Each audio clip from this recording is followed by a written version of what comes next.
everyone and welcome to today's video. Today's video is going to be about how to fix PUBG Mobile not installing.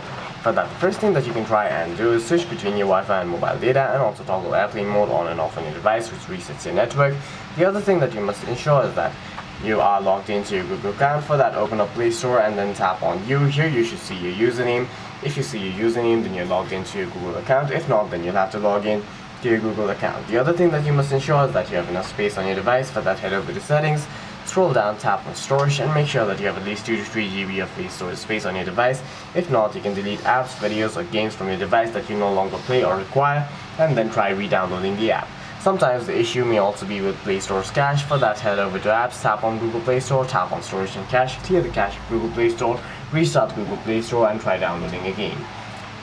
You must also make sure that your device is compatible with PUBG Mobile. For that, head over to your settings, tap on System Updates, and make sure your device is updated to the latest Android version. For any further questions, please feel free to leave a comment down below.